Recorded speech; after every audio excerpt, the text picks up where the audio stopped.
Welcome first-time listeners and returners to the Sports Deli.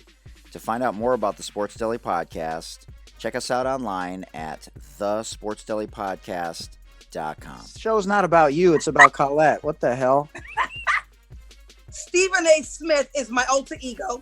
I'm the female version of Stephen A. Smith. Yes. So go somewhere else with that John, she's roasting your ass right from the jump. We ain't done the intro yet. What the fuck? Oh, So to me, Colin Kaepernick is a hero in the same way that John Carlos and Tommy Smith were heroes. So do you have white privilege? Absolutely. I think there's a balance between the idea of universal white privilege and it doesn't exist. That now we have to be a voice as white people, and black people are going to listen to black people, and white people are going to listen to white people. Like there's going to be people on your show that are going to listen to you, even if LeBron said the exact same thing. So I'm there, and a gentleman walks in, Mike, and says, "Hey, are you Chantel?" And I'm like, "Yeah." And African American women last year changed the course of this nation. I'm 56 years old now. And so from the time I was 18, I've known Coach K. I love calling games. I love doing a daily show because, I mean, I'm probably like you. I wake up with something to say every day. Election. I get to work closely with the people over at Jordan and now with Nike. You know, we understand that women are the backbone, and now we need to support the souls that they stand on. Congress took up legislation for mandatory minimums for drug offenses that were disproportionately affecting African Americans. And those federal sentencing guidelines and mandatory minimums made no sense at all. And they were wrong then, and they are wrong now. Much thanks to Dr. Auntie Chantel, Jay Billis, Colette Smith, and Doug Gottlieb for that intro. And now, whether you're folding laundry, driving, exercising, or cooking, grab your favorite deli sandwich or bagel and your favorite beverage, and let's do this together. In this, Auntie, take us away. We're so honored on this 9th day of National Immunization and National Hair Loss Awareness Month to be joined by Roanoke, Virginia's George Lynch. Randolph Childress, Dennis Scott, and George all played in the NBA and all went to Flint Hill High School in Virginia. He was Mr. Basketball in Virginia in 1989 and played in the McDonald's All-American game alongside Bobby Hurley and Kenny Anderson, who will ironically be on the show tomorrow. On the opposing team was none other than Hall of Famer and 4-time NBA champ, now turned business owner and analyst on TNT's Inside the NBA, Shaquille O'Neal. He also won a state high school basketball championship at Patrick Henry High, which is where he went before transferring to Flint Hill as a senior. That Patrick Henry team included Russell Turner, current head men's basketball coach at UC Irvine. George attended the University of North Carolina to play for Hall of Fame coach Dean Smith, where he won a national championship in 1993 against the Fab Five, Chris Webber-led Michigan Wolverines, who called the infamous timeout that they did not have. He was drafted 12th overall by the Los Angeles Lakers in 1993, went on to play for 5 NBA teams over a 12-year NBA career. His first year he played with Danny Shays, who will also be coming on the show in 24 days. He was born the same year as Queen Latifah, Master P, and the late DMX. He played with the likes of Hall of Famer Big Game James Worthy, Kurt Rambis, Hall of Famer AI, Tony Kukoc, Dikembe, Bad Boy Rick Mahorn, Magic, and current North Carolina head coach Hubert Davis. He played for and then coached under Hall of Fame coach Larry Brown. And since retiring, he's been an assistant coach, a strength and conditioning coach, a player development coach, an assistant athletic director, and a head coach. He's the founder of Flight 9 Academy and co-founder of HBCU Heroes. He's on NBA 2K. You can find him on Instagram at George Lynch Coach. Lynch is with a Y. And at hbcuheroes.org and on Twitter at G Lynch Coach. George, we're honored that we could find time to get you that karma right here on the Sports Deli, man. Welcome. Hey, that was a lot of research done right there.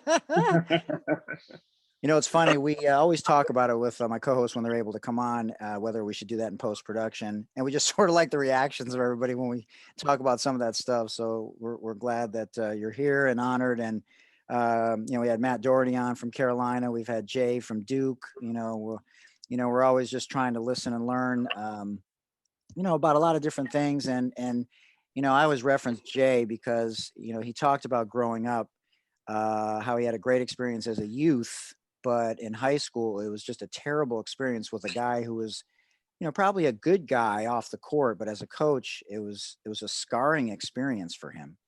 And so you went to two different high schools, but talk a little bit about, because there's a lot of people out there who listen. I got a client of mine who got cut 3 times already, and he has aspirations to play college ball. I got cut 3 times. So what kind of experience did you have as a kid, and what are the differences now? Because, back then we always talk about it on the show a lot. Oh, you used to go out and play street ball, and if you lost, you had to wait an hour and a half, and, you played hard and you learned on the streets. And, now it's like everyone's in AAU, and it's just a whole different vibe. So talk about your childhood and how that helped you, really in those 2 high school situations. I think it's funny you bring that up because you can almost tell a person's age if they say they played in the parks. Hey, that's for real. Yes. So true. But yes, I cut my teeth in the playground, playing with older guys, grown men, sitting and waiting for an hour, only getting the opportunity to play right before, the last 1 or 2 games. But you spent your time there in the park for hours, sitting in the sun. My park didn't have a bench to sit on, so you stood up or leaned against the fence or sat on the trash can, wherever you could find a seat. But it was some great games. A lot better players came through my parks than I was. At least I think they were. But a lot of them just decided they didn't want to go to class. They didn't want to, something that kept them away from playing organized basketball. But I have a 15-year-old that's playing now, and I try to tell him all the time. I try to tell his friends and his teammates, you guys only play when it's structured and organized. Just go out and play. And they haven't quite figured it out. So the game has changed a little bit. There's a lot more research done, medical research as far as overuse injuries. Right. With guys playing so many AAU games doing it nowadays. I look back on it. I played football. I dabbled in a little bit of soccer and baseball. So I played all year. I played sports all year round, which gave me an opportunity to rest my body. Take some time off, be a kid. Nowadays these kids specialize. They either a guard or pretty much labeled at a position where if you go to the park, every day you played or every game, you had to play a different position to win. So I grew up, depending who my team was, I might have been the center, I might have been the point guard, I might have been the 6th or 7th man. Like I said, just depend on who the picks were that day at the park. Yeah, it's interesting. I grew up in Detroit, and I didn't get much burn because I wasn't great back then. But at least I win. At least it really helped me later more than anything because, man, you would not out trash talk me. You would not, there was no one tougher. I would dive after every loose ball because, sometimes that's the best thing that ever happens to you is you learn those lessons when you're young and that you don't realize how they help you later. There's a lot of things that I've been doing on this podcast that I just didn't even think about until I started talking to people about it, whether it's music or if you're a sneakerhead or, this type of thing playing in the streets. So it's interesting that you talked about that. So you take that into organized situations. And when did you know that you were good enough to, be recruited by some of the top schools in the country? In the parks, in the neighborhood, I knew I was kind of good around the 8th and 9th grade. But how did you get better back then? Like, now we have all kinds of social media, YouTube. You can watch a play, you can pause it.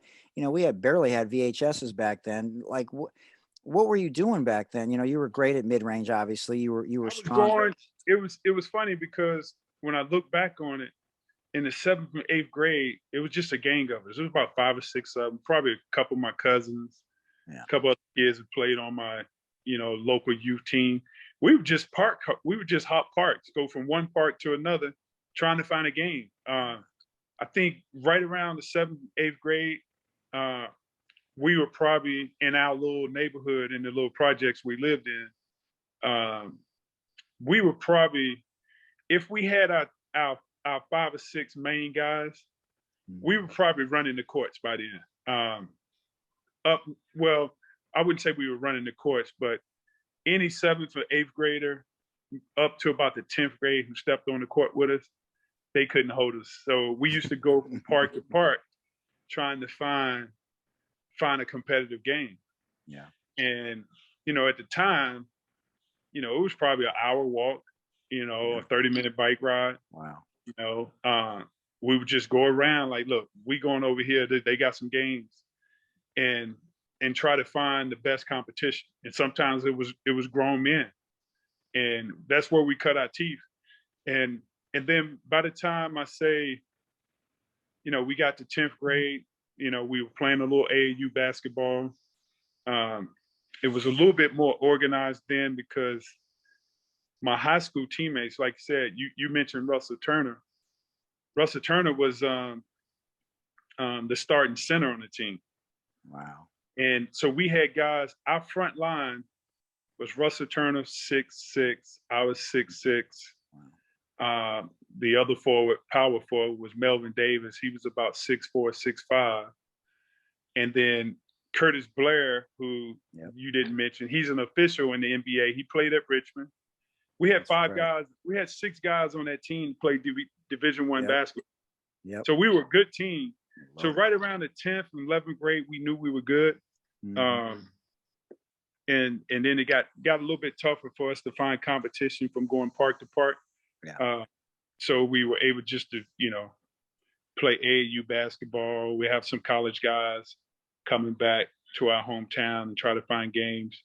But that's how we did it. It wasn't a lot of AAU.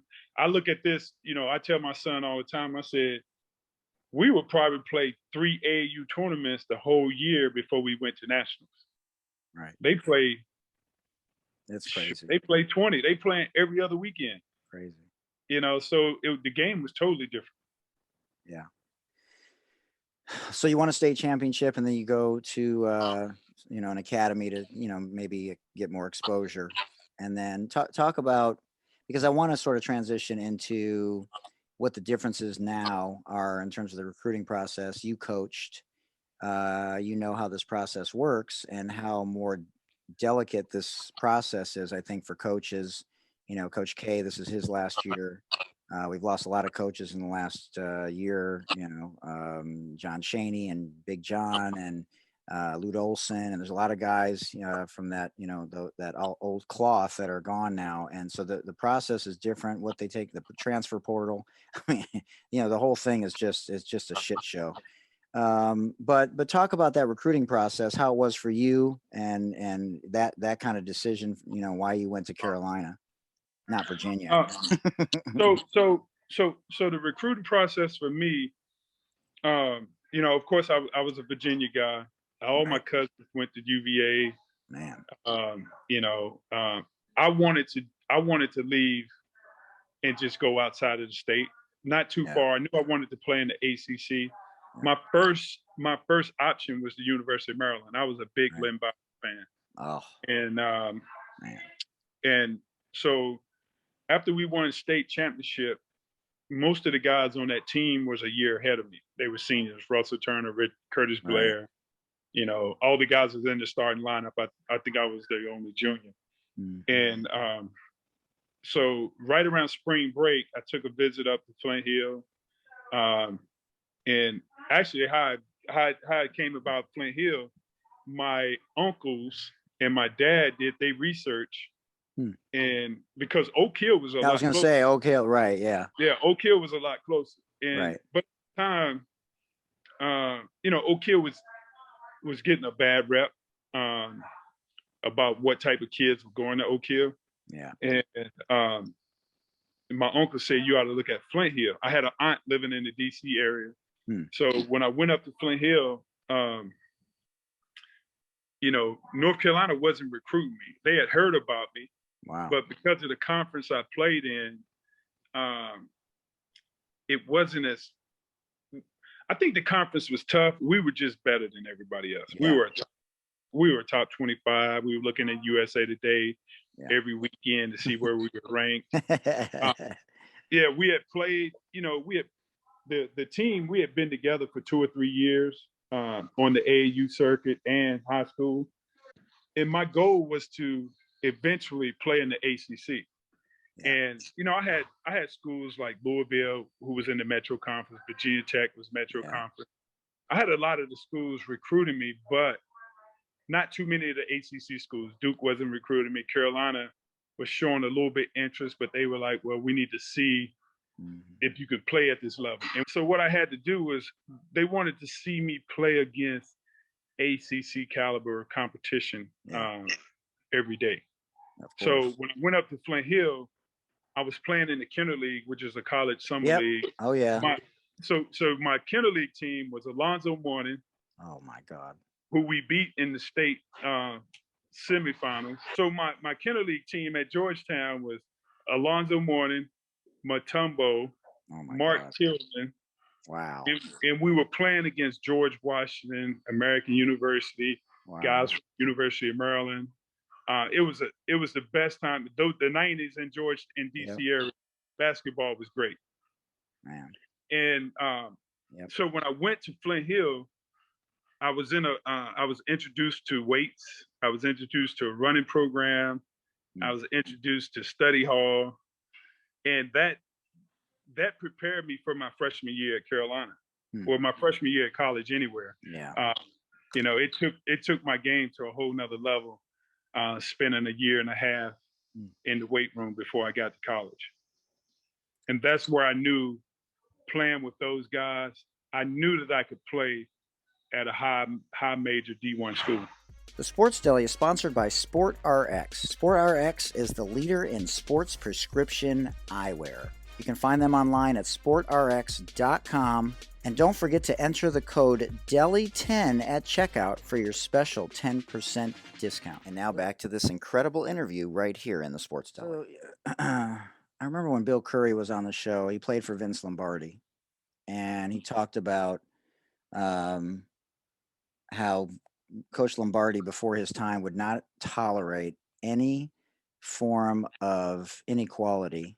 He didn't care who it was. And, so I asked this question because, I know some things about Coach Smith, but, I'm not an expert by any stretch of the imagination. And he obviously recruited MJ and a lot of others. Because the brotherhood, you always hear about the brotherhood with Carolina and Duke, and Michigan, was fractured for a while, and UCLA was fractured for a while. And this is an important thing, that legacy continues. But how did Coach Smith handle people from different backgrounds, and what were some of his strengths and weaknesses, when you were there? Well, he always, he when I went on my recruiting visit, he said, we don't recruit 3 or 4 guys from the same area. Interesting. I think we had, when I was at Carolina, we had 2 guys from Europe. We had 2 or 3 guys from Virginia, 2 guys from New York,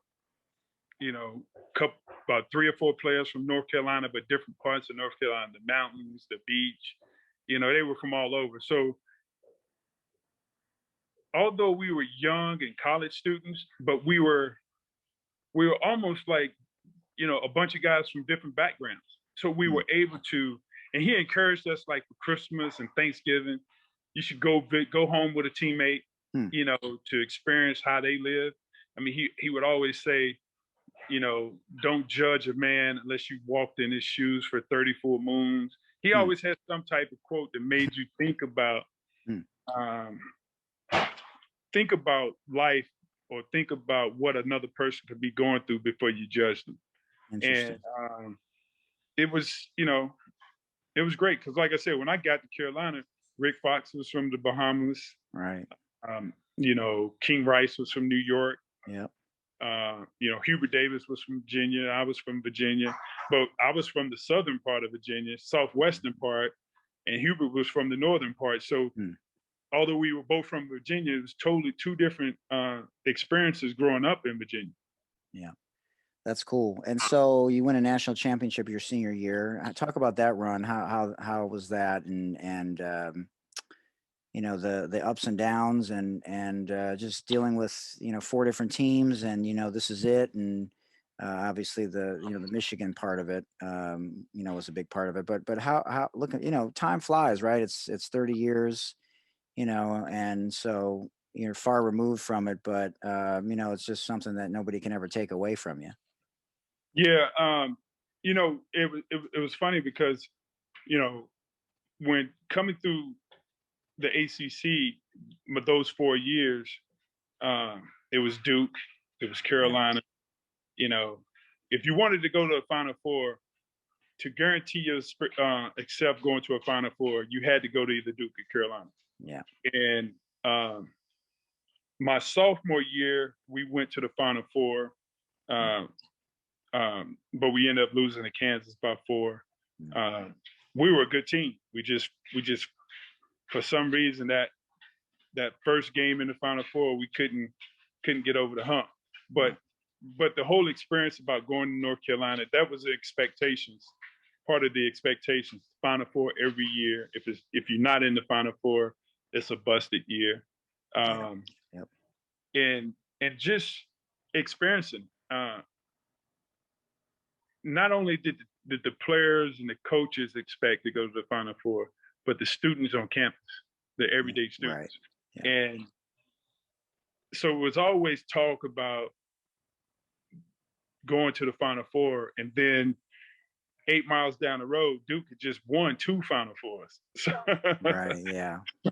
So living with that, the pressure on campus of taking the team back to the Final Four. Yeah. And then on top of that, you know, the team down the road had just won back-to-backs. Yeah. Going into my senior year, that was my total focus, getting us back to the Final Four. We knew we were a good team. We had been through a lot.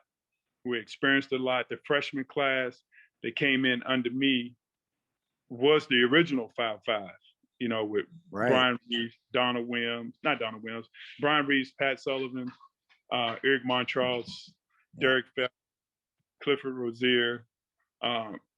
Those guys came in with a lot of hype. And, you know, but Michigan did it with a little bit more swag. Yep. And we knew we were a good team. We didn't boast and brag about it. Our conference made sure we were tested. You know, we had to go through Florida State. You know, Duke was competitive. Yeah. Virginia always was tough at Virginia. Yeah. And then, you know, down the road, you know, Wake Forest had a great team that year with Rodney Rogers and Randolph. That's right. Yep. So we knew we were battle tested the whole year. We had played Michigan in Hawaii and right around Christmas time, and we knew we were just as good as them. So we weren't afraid. We didn't get caught up in all the hype and everything that was going on around them. We just stayed focused as a team. We had Coach Smith and Bill Guthridge on our sideline. Yeah. So we knew we were going to be prepared and ready to play no matter who the opponent was. How were the scouting reports back then? Because now they're so detailed with video and all that kind of stuff. Like, did you guys, if you didn't memorize your scouting report, was Coach pissed? Oh, we watched film every day. Yeah. We watched more film than I watched in the NBA. Wow, that's crazy. Yeah, I mean, his coaching staff with Randy Will, Phil Ford, Dave Hanners, Bill Guthridge, spent lots and lots of hours. Wow. You know, editing film, preparing us. But he was more about what we needed to do. If we played the way we played, where we needed to play, we were going to make teams adjust to us. Right. So, and there was not a stone unturned. I mean, wow. I tell people, because people ask that question a lot, how was practices? I remember it was in the middle of the ACC conference. Had to be right around January. middle of February or beginning of February, right before the ACC tournament. And we will always have a practice. At the end of every practice, he would call something situational.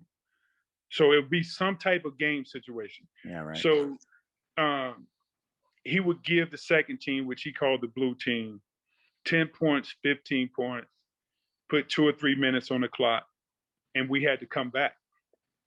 And if you didn't come back, there was always consequences for losers and winners. And of course, he handicapped the starters. So there was one situation where we down 9 or 10 points, maybe 2 minutes, maybe a minute and 50 seconds left in the game. This was at the end of a 4-hour practice. Now, back then you could have a 4-hour practice, right, or you could practice until you got it right. It wasn't like, okay, these kids now, they looking at the clock. Oh, coach, we've been going an hour and a half. Right. We over our minutes. No, it wasn't none of that. So we in this situation after practicing about 3-4 hours, and he put time on the clock. We down 9 to 10 points. We make it a comeback. Donald Williams, we get the game. It had to be a 2 or 3 point game. Donald Williams, somehow we got a deflection. Donald Williams dives on the floor for a loose ball. He's about to get tied up. He calls a timeout. Coach Smith, you had never seen someone, this was in a practice, in a situation. You had never seen a coach so mad over a kid calling a timeout. Wow. And it was a one-possession game. Right. He puts us on the end line, tells us, no one calls a timeout unless I tell you call a timeout. And then back then, kids probably don't know what a suicide or lines were nowadays. He puts us, now we had been in the gym for 3 or 4 hours. He puts us on the line, and I swear we run about 20 more lines. Time. Everything was timed. Everything was charted. Loose balls, no box outs, deflection, steals. We had 7 or 8 managers that would stand around the court. The coaches would stand on the end lines, so if you didn't touch the line, it didn't count. Right. Wow. So that's how detailed his practices were. Wow. And then we get to the Final Four game. Michigan loses, calls a timeout, gets a tech. So we were prepared for everything. And those are the type of practices that Coach Smith ran. Did you know they had no timeouts left? So it's funny because if you go back and look at the film when we played them in Hawaii, for some reason Jalen Rose would always take the ball out, and Chris Webber would bring it up. So if you go back to that game, I told Derek Phelps, I said, listen, D, anytime Jalen takes the ball out, we just gonna do a 2-man press, and we'll send Montrose back to protect the rims. Right. I wasn't guarding Chris Webber. I was just like, look, if Jalen takes it out, I'm gonna play up. I get back to Juwan Howard when they cross half court. Yeah. And throughout the game, they were just didn't have a press offense. And we get to the Superdome. Again, Coach Smith is always aware of how many timeouts both teams have. Right. And for some reason, Jalen was taking the ball out, and we just made him burn the return pass, probably, right? So you go to the, Yeah. But they were. It was weird because the rest of the team was running down the court. The rest of the ball handlers. Yeah. And Chris Webber was left to bring it up and get it in with 2 people, and it worked to our favor. We always practice use the sidelines as an extra defender. Yeah. I knew once he dribbled it past half court, he couldn't go back. Yeah. We just forced him to the sideline. Wow. The timeout before they burned that one, our coaching staff told us that they didn't have any more timeouts. Interesting, because I had never heard that part before. Yeah. Right. Yeah. Wow, that's cool. So I asked you earlier, how'd you know you were ready to get recruited to that level?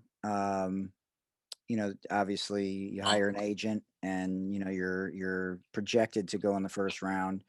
And so, but more importantly, now how's the mindset different to take it to that level? And I want to talk about longevity and things like that, because that matters, as well as transitioning out and having an identity when you transition out, and financial literacy. There's some things that weren't necessarily in place back then that they're trying to do a better job of now. But talk about how you were preparing yourself, not just physically, but mentally for that. Excited to be supporting Moolah Kicks. They are the first female-only brand basketball shoe, and you can find them online at Moolah. Moolah is Moolah, Kicks, like shoes, Kicks, plural. Moolah Kicks. Of course, guys would always come back to Chapel Hill. Mm-hmm. It was ACC. You had pro guys, Kenny Smith. Yeah. I think my first year there, Mike came back, Brad Doherty, Kenny Smith. JRE was a pro. Wow. Then you had a bunch of guys playing overseas. Rick Fox was a pro. Pete Chilcutt. So the pickup games in the summer was great. Wow. Yeah. And you could tell that they had, been around. They knew the system a little bit. Sometimes you would be playing with freshmen. It was always the pros against the college guys. So very seldom that you got wins. Yeah. But you knew if you continue that you could hold your own. I would just play 2 years with Rick Fox. Yeah. Pete Chilcutt, Scott Williams. Yeah. And then, guys like Michael, who has been in the league at that time. He had probably been in the league for 4 or 5 years. Yeah. Kenny Smith. And they will always come back and, teach you the tricks. Yeah, of course. And so it was, I said, man, if I continue to get in the gym and listen to these guys, that I could be a pro. And then, every night playing in the ACC, there was guys that was pros that you play against, every night that was having a lot of success at the NBA level.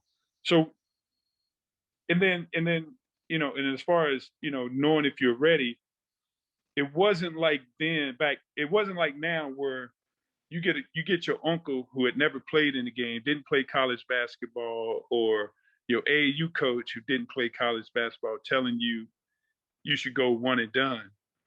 I had Dean Smith who could pick up the phone and call any GM and ask them if they thought I was ready to be a pro.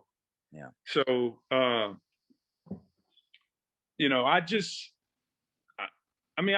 was always a hard worker. Yes, you were. Of course, I was blessed to be 6'7", 6'8". I lived in the weight room. I constantly stayed in the gym. So when the time was right, and Coach Smith said, "Look, I've talked to some general managers," and he told me, he said, "You're gonna go anywhere from 9 to 13." Wow. And that's where I was. I landed at number 12. Yeah. So, you played for a few different clubs.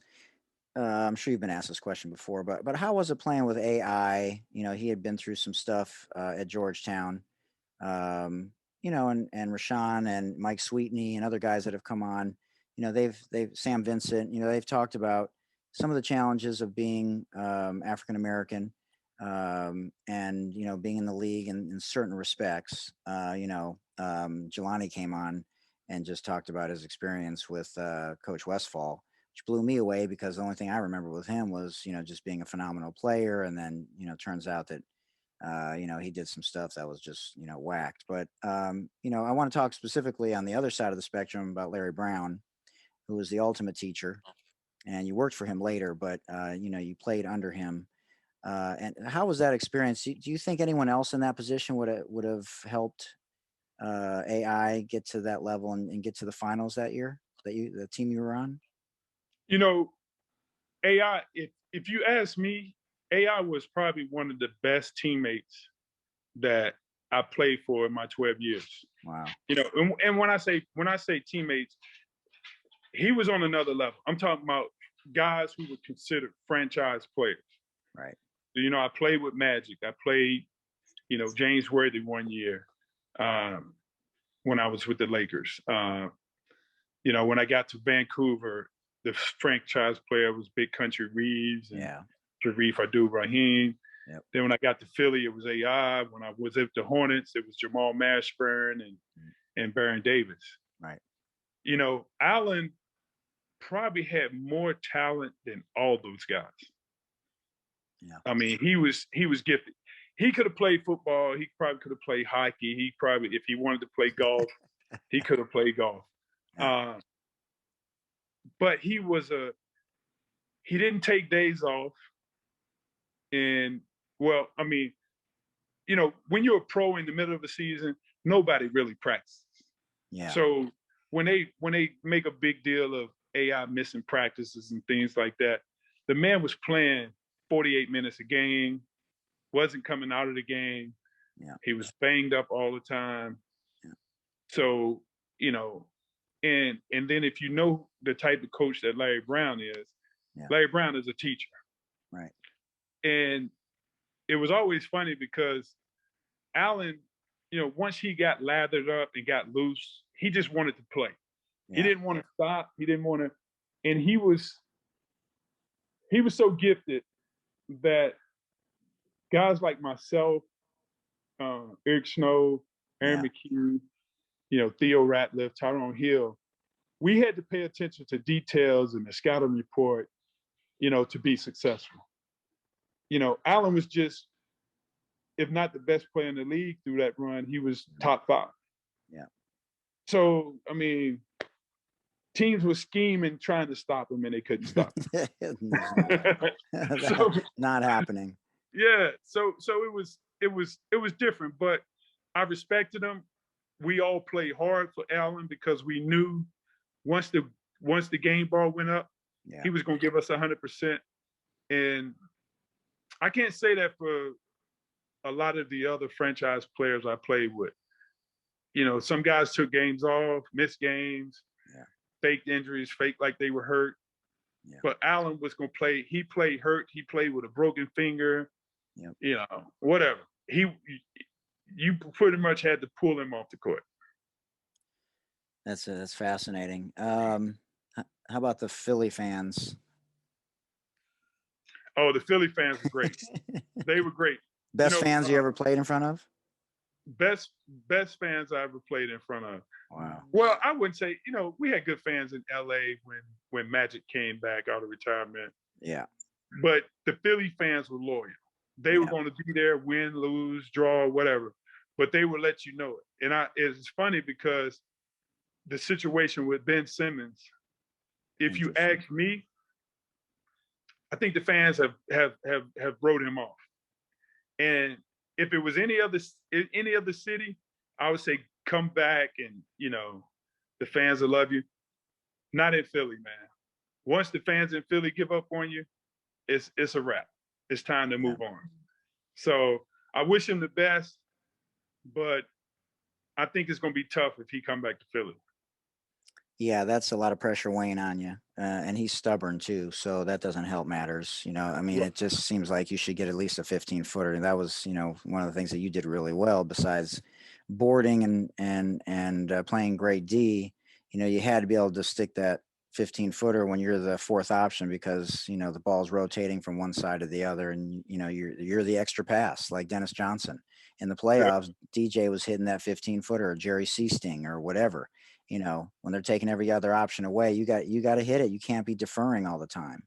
Exactly. Yeah, it's frustrating, especially, you know, like I'm a professional skills trainer and it's just mind blowing to see like how some of these guys got this far with what it looks like when they shoot. It's just amazing. Right.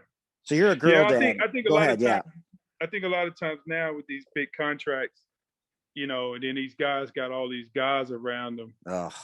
You know, it's hard for a coach to tell them, come on, get in the gym, or it's mind-boggling to me now because all these teams got their own practice facility. Right. You can go in there anytime, you know, after dinner, before he go to the club, he could take his clothes and, shower at the arena. They make it so easy now. They feed the guys. So it wasn't like when we were growing up, you had to go home and make sure you got a good meal in. Right. They have cooks right at the arena for these guys. So there's no reason for them not to spend another 4 or 5 hours working on their own individual game. Yeah. Well, a lot of guys around him, like you said. So as I was saying a second ago, so I want to ask you this. Obviously, it's important that we talk about this on the show because, a lot of people in my community listen to me, and a lot of people in the Black and Brown community listen to people such as yourself. And because, you have a platform to leverage those types of things and some of your endeavors that you're doing with HBCUs and with your kids and educating, like you said, your son and his team. And so, but I do want to ask you first, because you have an older son too, right? And then a younger son and a daughter, right? Yes. Yeah. Yep. So, your daughter's a soccer player. Did she make a decision yet? Is that announced? Not yet. She's a Not senior. yet. Okay. She's She's a senior. Okay. Yeah. So, obviously for women, really since the Me Too movement, the death of George Floyd, things have changed. And there's been sort of a ripple effect. It's more encouraged now to speak out on a lot of different fronts. There's a lot of unity and support that have not only changed elections, but have changed the way that people view equality, women of color, the WNBA, women's sports. We're coming up on the 50th anniversary of Title IX next year. So there's a lot of things that have happened since the murder of George Floyd. So from your experience, obviously she's a soccer player, not necessarily basketball, but your son's a basketball player. First, I want to ask you about your daughter, her experience, and what, as a girl dad like Kobe, because I do want to touch on that if we have time, how have you helped her navigate being in spaces where women for the longest time have not been treated equally? Thanks. CityLokes.com, where you can get your own personalized hats and phone cases, tees, accessories, and much, much more. I ordered 2 hats, and they're amazing. One of them says the Sports Deli, and it has a California license plate, and the other one has a Michigan license plate and says Speak Up and Dribble, Black Lives Matter. So check them out at CityLokes.com, and don't forget to enter the code The Sports Deli at checkout for your special 10% discount. And now back to this incredible interview right here in the Sports Deli. It's interesting now because social media, a lot of kids get so much information, good and bad, from social media. Yeah. And I talked to my daughter, at her school at Myers Park here in Charlotte. They're going through this sexual harassment case where a girl who didn't get her justice, from a football player, well-off family. The school didn't handle it the way that, was fair. Right. I don't know all the details, so I'm just talking about what I hear, from the news and things like that. And I encourage my daughter to speak out. I encouraged her. They had a protest where the girls on campus at Myers Park marched. I encouraged her to be a part of it. I encourage her because she is about to go off to college. And a lot of times young men and hormones on college campuses, get out of hand, especially when alcohol is involved. So I encourage her to speak out. She got 2 brothers. Yep. So I'm like, look, you got to fight for yours, so that, so I'm hoping from the things that I encourage her and give her the platform to step up and be supportive of other young women. When she see things that's not right, don't be afraid to speak out about it. And by her having 2 brothers, stuck in the middle between 2 boys, right, they're always ganging up on her, and she's got to fight for it. Yeah. So I'm hoping that that's going to make her a little tougher skin than the average girl who doesn't grow up around boys on a college campus. I think that by her playing sports and being involved, she has the confidence to speak out. And it's been these last 4 or 5 years have been tough. I mean, being a Black and brown student, I think the good thing about it is, sometimes when kids play sports, you learn to negotiate, different personalities. And like white personalities. Just you might have a kid that's cocky. I got you. And you got to learn how to deal with it. He's a teammate. You got to learn how to talk to him. Coach Smith used to always tell us, you got to learn how to, step on someone's shoes without messing up the shine. And I think a lot of kids today, because they spend a lot of time on social media, they don't have communication skills. Right. And, like you said, being a girl dad, that's where the fathers come in and have to talk to the girls about, being strong, being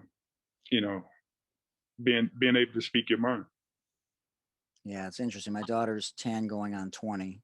And just in a lot of ways, like you said, the social media, I mean, she was swiping on the iPad at 3 years old. I mean, it's just, every era is different. But, well, that's great. I think she's definitely prepared, and wherever she ends up, it's going to be an exciting time for you to not only watch her, but just see her grow and advocate for, things that are not making them feel like they're bad for doing that. It's a different time now. And so to that point, how proud were you of, or not proud were you of, the professional sports leagues, in particular the NBA and the WNBA, for how they stood up? And this is a question I asked also, a two-part question. Have you noticed more white allies than at any other time in your life when it comes to social injustice? Yes. You get white and Black allies. Because being a professional athlete, a lot of guys, at least when I was coming up in the 90s, was afraid to speak out because they were afraid to lose. They were afraid to lose endorsements. Right. And it was, if you said 5 white guys, I could probably point out 5 Black guys that wouldn't speak out. Right. And I think the biggest change was when Nike supported Colin Kaepernick. Yep. And then athletes who, like a LeBron and Dwayne Wade and Carmelo Anthony, they took a chance. They stood up, at the Emmys and yep. and had their little speech. It wasn't felt until later, but looking back on right. it was a big deal. Yeah, and it gave everybody power. Serena Williams, yep. speaking out, being a mom and giving women power. I grew up with 3 sisters, so wow. I already knew then, how to treat a woman and be respectful. And so it was always in the back of my head and conscious because I had 3 sisters. But to see the athletes who, because I came up when Charles said I'm not a role model, and there was a big stink of that. Yeah. But I always knew, going to Carolina, there was a responsibility, not only to the professional teams you represented, but the University of North Carolina, and Coach Smith taught us all the time, not only do you represent the University of North Carolina, you represent your family, your hometown. When we won the state championship, I could see how it made the city we grew up in so proud of the school being able to win the state championship. So I was always conscious and aware, what responsibilities athletes had in their communities. Well, not only that, to honor the people that came before you that fought, whether it's Ali or Arthur Ashe, right. Or, there's other people too that, we didn't have this outpouring of support. Like you said, you were ostracized or shunned or marginalized or muted. And now it's so, I wouldn't say it's easy, but it is a hell of a lot easier to speak out, and you're actually encouraged to do so now. So you've seen a shift in that area. Now we just need to see a shift in policy changes across the board for the Black Yeah. and brown community. I mean, if you look at what's happened with the LGBTQ community in the last Mhm. 4 years, we've had more policy changes and more support, and rightfully so. Right. But in the Black and brown community, we can't get talks on reparations. I mean, there's things that should be happening that just for some reason there's pushback, and it's just we have to keep these conversations going, because if we don't get white allies, and like you said, Black allies, and people in powerful positions, whether it's ownership, management positions in sports, or Fortune 500 companies, or in politics, we're not going to get these policy changes in education, healthcare, small businesses, across the board. And it's just grossly unfair, not just fiscally, where Blacks still make less than whites with the same degrees, and women are worse. But, just in terms of the perception and just the way that people are treated, some of the feedback that I get on social media, I'm a nobody. Like, I mean, we've had some great guests, but I'm not Colin. I'm not Doug Gottlieb. I'm not, Yeah, we just got to continue to keep having the conversation. I think we can't get comfortable. Yeah. Uh, Well, that's why I'm glad when people make stupid mistakes, anything short of death, because then it allows us to keep talking about it, instead Right. of sweeping it under the carpet, Exactly. So let me ask you about mental health before we get to the rapid fire. Mike's, I can't tell you how many guys, Major League Baseball players we've had on, NFL players we've had on, and a lot of NBA and WNBA players, obviously Asia Wilson and Kevin Love, and a lot of guys, DeMar DeRozan, a lot of guys have come out. How was it with you? You come from a stable background, you had balance, but, a lot of people are dealing with mental health issues. And this is another thing. My father committed suicide when I was 9. And so, my life was pretty much redirected after that, in terms of helping people and, wanting to pay it forward, and listening to people in those kinds of spaces. But how was it for you? And what's the difference now, do you think, in those areas of mental health? Well, like you said, by those guys, Kevin Love and several other athletes are always admired and looked up to, for them to come out and speak about it, because you look at it, most people look at athletes almost like godly, nothing ever wrong with them. They make a lot of money, they got a great life, and that's not always true. And then being an African American, growing up in a Black community, it was always taboo to have a kid who was, Different. autistic, maybe challenged, slow learning. We don't want to say the R word. Yeah. It was always in Black communities, that was tough to deal with. Families will almost want to hide it. Yeah. And you were almost, sometimes if there was a kid that was a little challenged, he was almost picked on by his own community. I was going to say he's roasted too, not just taboo, but so roasted. It was always hard. So, if someone, and then being a man, you had to grow up like, men ain't supposed to cry, you ain't supposed to show no sensitivity. It was always tough for, at least my experience coming up as a young man. So, and then if you didn't have the means to go talk to a psychologist or a sports psychologist, shoot, even my years in the NBA, when they brought a sports psychologist in the locker room, it was tough, even for me to open up and talk to him. Yeah. So it was always, it's always challenging. It's great to see that people now are really, when someone say they got, they need to speak to someone or mental issues, we're taking it serious now. That's good stuff. Talk about some of the projects you're involved with before we get to the rapid fires that people can look into and support. I am good friends now with Hugh Jackson. He's at, with Eddie George at Tennessee State, and we're part of a think tank to try and put pressure on people in the NFL to hire more African American coaches. And so that's what we want to do. We want to be a part of the change that we want to see, like you with the HBCUs. And so talk a little bit about some of the projects you're involved with so that people can support them. So HBCU Heroes started. I was coaching at Clark Atlanta, Right. and of course I went to a PWI. Yeah. And it's funny because I get asked that question: why did you go to an HBCU to coach? Why? A HBCU gave me the first opportunity to become a head coach. Mm-hmm.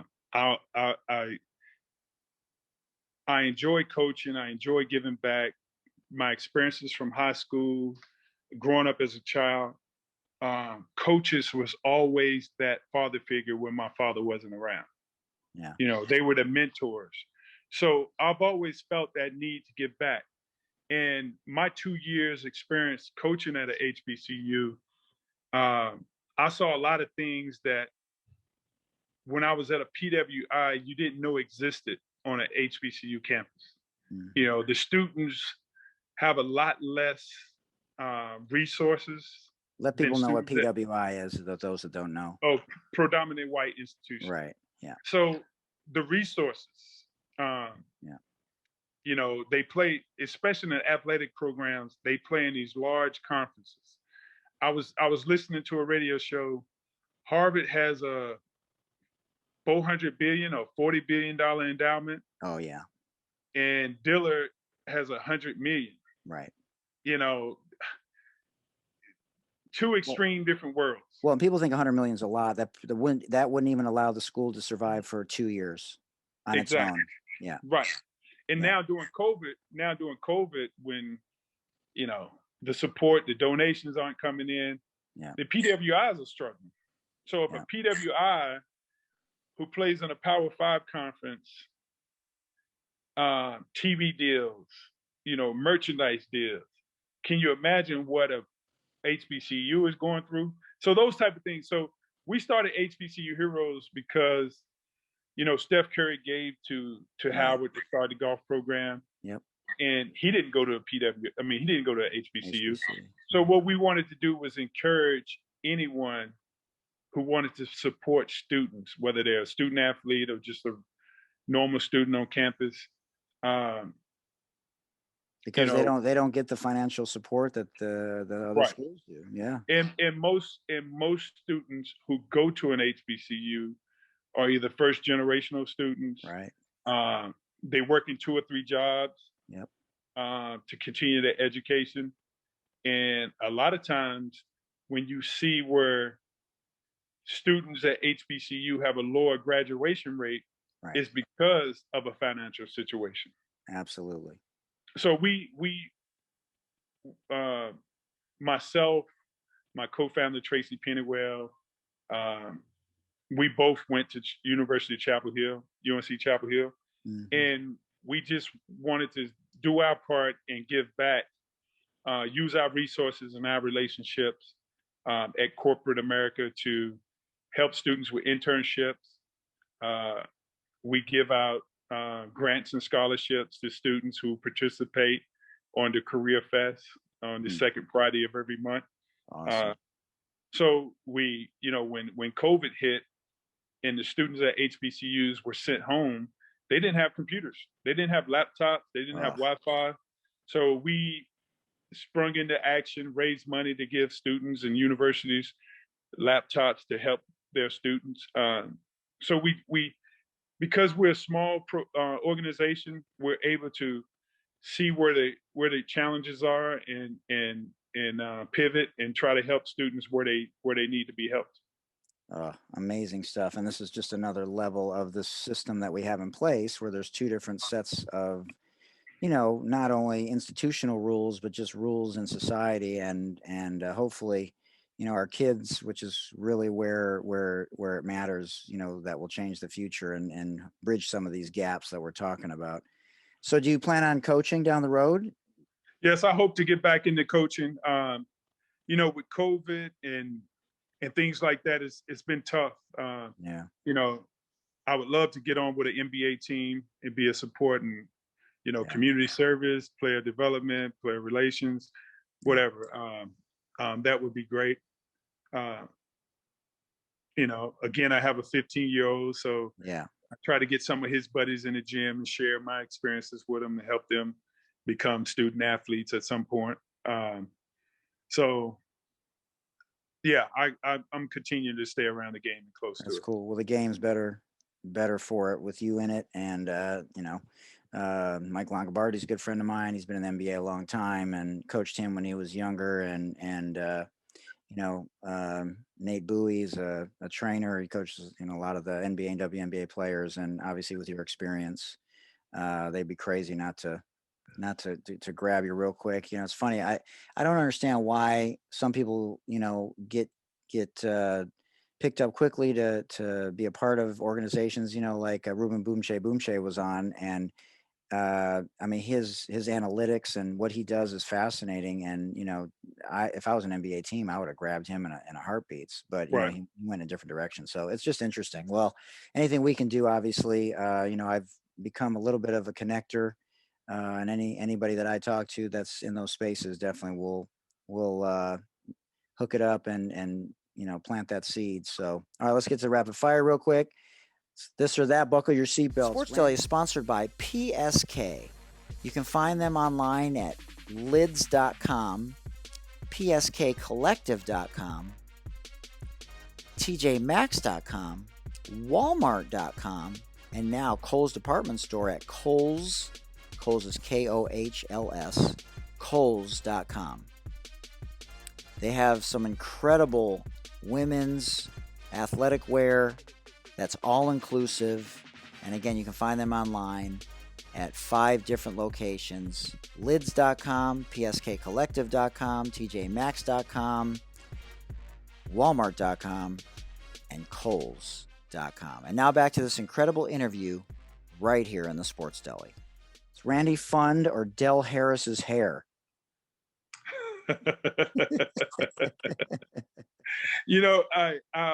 Randy Fund coached me in his he a little bit younger days, so I think I'm gonna go with Randy Fund. He had the slick back, dark hair. When Del Harris coached me, he was still he had more white hair than I had. I love it. Larry Brown or Dean Smith? Oh, that's a tough one, man. I got to go with Michelangelo because he taught Larry Brown everything he knows. Of course. Yeah. Although Larry Brown is the closest thing to Coach Smith. Yeah. How was the coaching with him at SMU? Oh, it was great. Yeah. I was a student. I was like a kid in the candy store watching him make on-the-fly adjustments, watching him teach the game.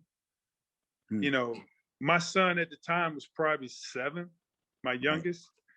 Yeah. After Coach Brown after a long day in the office, he would bring my son in the gym and coach him. Wow. Yeah, I'm glad to see him. I'm glad to see Penny Hardaway picked him up on staff. Yep. Because, like you said, Coach Brown is a mind that every coach should spend time with the way he approaches the game. Yeah, that's amazing. And he said that during the pandemic. He was on a lot of these coaching platforms and just said, "Hey, I'll go anywhere. I just want to help people and be a part of, paying it forward and being part of the game." So that's cool. Penny's doing a good job. All in the Family or Sanford and Son? Sanford and Son. Waffles, French toast, or pancakes? I'm gonna go with French toast. I had French toast this morning. Have you ever had French toast with challah? With what? Challah. It's a Jewish bread. It's thicker, so you got to try it at least once. It'll change your whole life when you have it with challah. It's unbelievable. Candy or popcorn at the movies? I'm a Reese's Pieces man. Okay. Nice. Best part about playing at Cameron Indoor? The best part about playing at Cameron Indoor, getting a win and watching those fans after all those days and weeks sitting out for tickets, watching them go home with their head down. What was the most clever thing they did, right? They used to hold up their newspapers, their keys. What was the thing that you laughed at the most? They did all the research. They had chants. They were in sync. I love those fans. I mean, that was probably the hardest thing when I made the jump to the NBA, not having the college atmosphere in the Cameron Indoor crazies. Man, I'll say. I've shared my story about Cameron Indoor on other shows, but maybe another time I'll share it with you. It's very interesting. Dave Chappelle or Richard Pryor? Man, Richard Pryor was probably my first comedian I ever listened to. Right. Can't watch Richard Pryor around the kids. Right. So I'm gonna go with Dave Chappelle. Dave Chappelle, throws a little knowledge out there for you. No, he does. Well, and he had to overcome a lot too with mental health and stuff. So it's he's on a good path now. Chris Rock or Eddie Murphy? Chris Rock. Yeah. Okay, best mama joke. Your mom is so fat, I took a picture of her last Christmas and it's still printing. Your mom is so old, she walked out of the museum and the alarm went off. Your mom is so literal, when I said drinks are on the house, she went and got a ladder. I'm gonna go, your mom is so big, the printer is still printing. There you go. Okay, so which team would you choose? Isaiah, Kobe, KD, Duncan, and Bill Russell. Team number 2, Magic, Steph, LeBron, Carl, and Wilt. Third team, J. Kidd, MJ, Larry, Garnett, and Kareem. Man, I'm a Larry Bird fan, man. Ooh. And MJ. Yeah. So I'm gonna go with MJ. That's Tar Heel, man. I gotta go with MJ. AI or Steph? AI. Wow, really?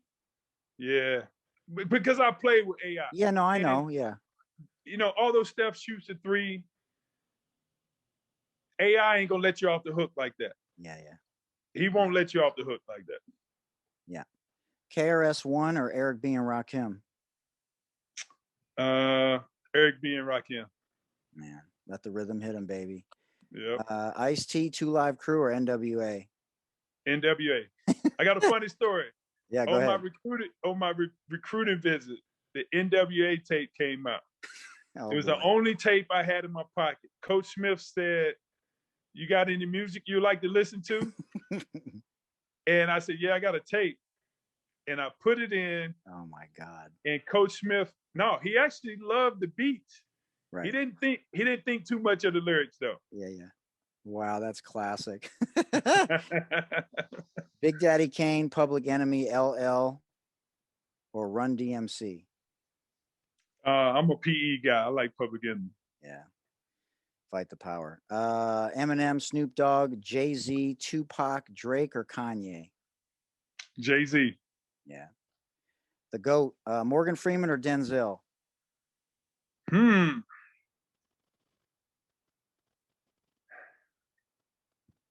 Man, Morgan's still doing it, man. I know, he is. I'm gonna go with Denzel. I was just watching Equalizer. Yeah, that's solid. White Men Can't Jump, Hoosiers, Blue Chips, Space Jam, or Love and Basketball? Well, I'm in Blue Chips, so yes, that's right. But I like White Man Can't Jump. How was Nick Nolte? Oh, it was great. It was great, Yeah. man. He was it was funny because him and Bobby Knight, Nick Nolte won the game, but in real time, Right. Yeah. Bobby Knight won the game.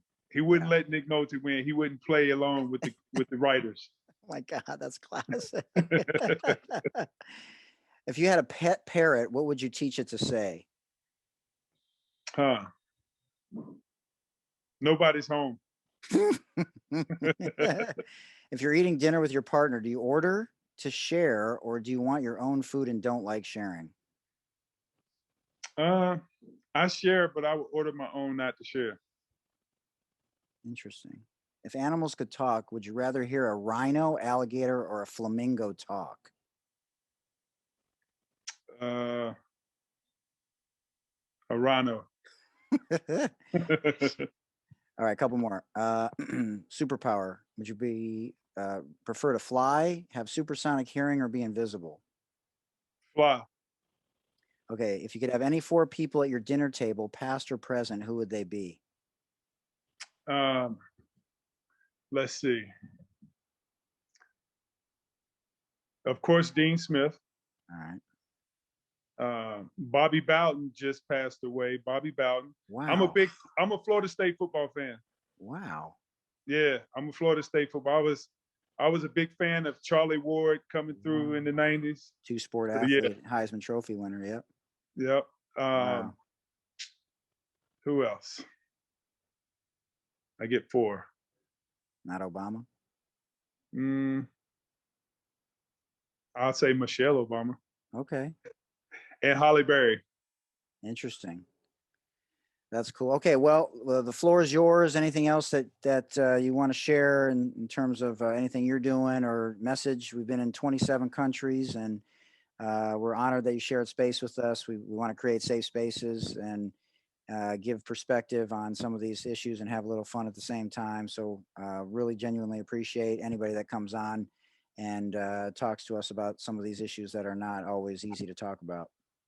I think global warming is a big issue. I was just spent some time in Siesta Keys with the family, and they had a red tide going on, and watching the fish wash up on shore. It was very disheartening, and we gotta do better.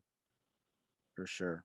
Well, I wish your daughter the best of luck in her decision. And is your 15-year-old is he have the potential to play D1 ball? What is that his aspirations?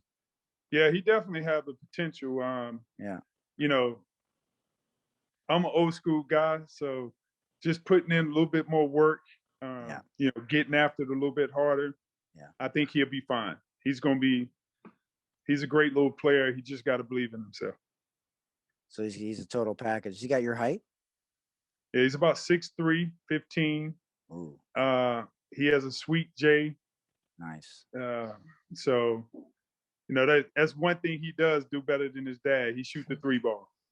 I mean, that's just a product of your time. There's nothing you could have done about that. I mean, it wasn't around that long. Well, best of luck to him. We'll keep an eye on him for sure. And I think the game's in good hands. I don't personally like the super teams. I like the way Giannis did it.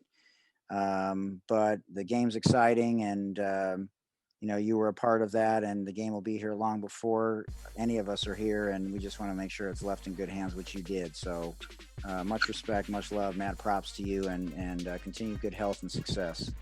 All right, appreciate it. All right, George, talk soon, man. Awesome times sharing space with George Lynch, former University of North Carolina Tar Heel, who played for the legendary coach Dean Smith, and later in the NBA for 12 seasons for several different teams, and played under Larry Brown, went to the NBA Finals with the Allen Iverson-led Philadelphia 76ers, and then later coached with Larry Brown at Southern Methodist University, and as you heard, coached at Clark University, and hopes to get back in college or preferably in the NBA as a player development coach. We hope you enjoyed this podcast. You can always send us an email to thesportsdeli@gmail.com. For Dr. J and Coach K, I am Hootie Hoot. Until next time, please mask up whether or not you're going to get vaccinated. The most important thing is that you do mask up and stop the Asian hate. Remember, Black Lives Matter. Check out Justice for Julius. If you haven't heard about that case, he's been on death row for 20 years for something that I personally believe that he didn't do after watching the 3-part miniseries. If you have a chance to go check that out and offer your support for Julius. And stay safe. And remember, it takes a village. Much love. Peace.